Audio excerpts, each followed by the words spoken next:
Assalamualaikum warahmatullahi wabarakatuh. Selamat siang. Perkenalkan, nama saya Nur Tafiani. Saya di sini akan memaparkan materi teori belajar bahasa.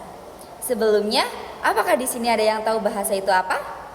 Ya, betul. Bahasa adalah alat komunikasi yang digunakan individu ataupun kelompok untuk saling berinteraksi, berbagai informasi, dan mengekspresikan diri. Pembelajaran bahasa, baik itu bahasa ibu maupun bahasa asing, menjadi aspek penting dalam perkembangan kognitif dan sosial individu. Selanjutnya, ada 6 jenis-jenis teori belajar bahasa. Yang pertama adalah teori behaviorisme. Teori behaviorisme ini berfokus bagaimana perilaku bahasa dipelajari melalui penguatan dan pembelajaran melalui pengalaman. Proses ini melibatkan stimulus atau respon di mana pengulangan dan latihan menjadi kunci untuk menguasai bahasa. Yang kedua, ada teori kognitivisme. Teori ini menekankan pentingnya proses mental dalam belajar bahasa. Dalam teori ini, pemahaman tentang bahasa dan cara kerja pikiran sangat penting. Pembelajaran bahasa dilihat sebagai proses aktif di mana siswa membangun pengetahuan baru berdasarkan pengalaman sebelumnya. Yang ketiga, ada teori konstruktivisme. Teori ini menyatakan bahwa siswa membangun pengetahuan melalui interaksi sosial dan pengalaman secara langsung. Jadi pembelajaran ini itu adalah konteks sosial dan kolaborasi dengan orang lain dianggap penting dalam mengembangkan kemampuan berbahasa. Yang keempat, ada teori sosial linguistik. Teori ini berfokus pada bahasa dipelajari dalam konteks sosial dan budaya. Pembelajaran bahasa dipengaruhi oleh interaksi sosial lingkungan sekitar dan di mana bahasa digunakan sangat mempengaruhi pemahaman dan penggunaan bahasa itu sendiri. Yang kelima, teori aplikasi komunikatif. Teori ini menyatakan pentingnya kemampuan untuk menggunakan bahasa dalam konteks komunikasi yang nyata. Fokusnya adalah pada penggunaan bahasa dalam situasi sehari-hari, bukan hanya pada penguasaan struktur gramatikal.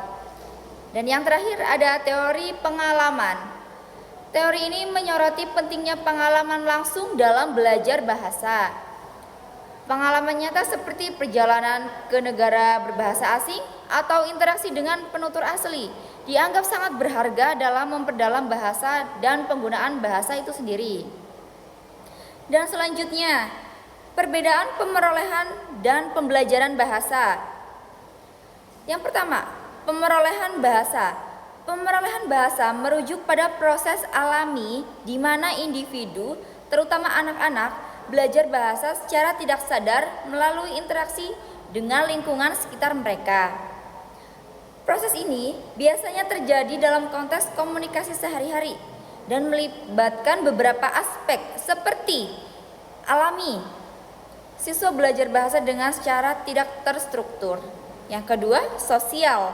Berinteraksi dengan penutur asli atau lingkungan sosial sangat berpengaruh. Yang ketiga, kognitif. Memori dan pengetahuan yang sudah ada berperan dalam memahami dan memproduksi bahasa. Selanjutnya, pembelajaran bahasa. Pembelajaran bahasa ada 3. Yang pertama secara terstruktur. Yang kedua fokus pada gramatika. Yang ketiga keterampilan akademis. Perbedaan utama dalam proses belajar bahasa. Yang pertama, proses. Dalam proses pemerolehan lebih bersifat intuitif dan tidak sadar, sementara pembelajaran lebih terencana dan sadar. Lingkungan. Pemerolehan terjadi dalam interaksi sosial, sedangkan pembelajaran seringkali dilakukan dalam setting akademis. Dan yang ketiga adalah tujuan. Pemerolehan bertujuan untuk menggunakan bahasa dalam komunikasi sehari-hari, sedangkan pembelajaran berfokus pada penguasaan teori bahasa dan kemampuan akademis. Selanjutnya ada faktor-faktor yang mempengaruhi belajar bahasa. Ada 3. Yang pertama usia, Yang kedua motivasi, yang ketiga lingkungan. Berdasarkan usia, anak-anak lebih cenderung mengalami pemerolehan bahasa secara alami, sedangkan orang dewasa lebih sering terlibat dalam pembelajaran secara formal. Motivasi. Tingkat motivasi individu berpengaruh terhadap keberhasilan dalam pembelajaran. Dan faktor lingkungan, pemaparan terhadap bahasa dalam konteks sosial dapat mempercepat proses pemerolehan. Selanjutnya, ada hubungan antara pemerolehan bahasa pertama dan kedua. Pemerolehan bahasa adalah kompleks yang melibatkan pembelajaran bahasa melalui interaksi sosial dan pengalaman itu sendiri. Yang pertama, pemerolehan bahasa pertama. Pemerolehan bahasa Indonesia pertama terjadi secara intuitif dan tidak sadar, terutama masa kanak-kanak. Proses ini melibatkan input yang memadai.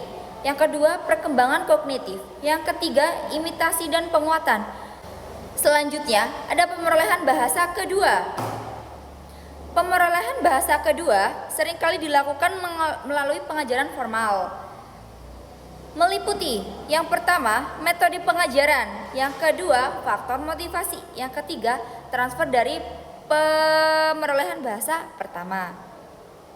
Hubungan antara pemerolehan bahasa pertama dan kedua.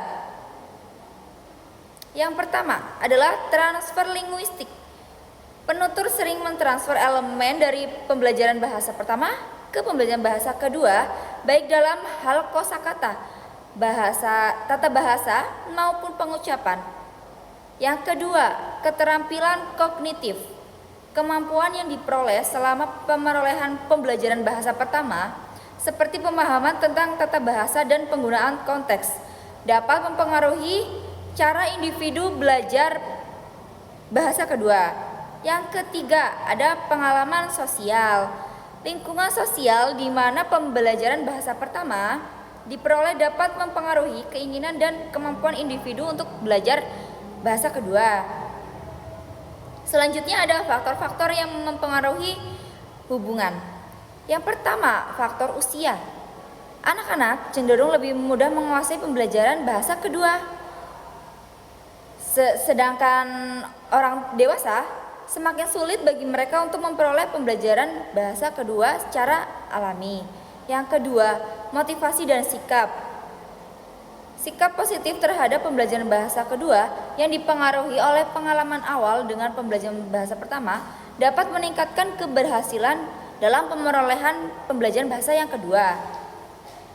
Yang selanjutnya ada interferensi pendidikan. Metode pengajaran yang efektif dapat membantu mengatasi kesulitan yang muncul akibat transfer negatif dari pembelajaran bahasa yang pertama. Jadi, hubungan antara pembelajaran bahasa pertama dan kedua adalah kompleks dan multifaset.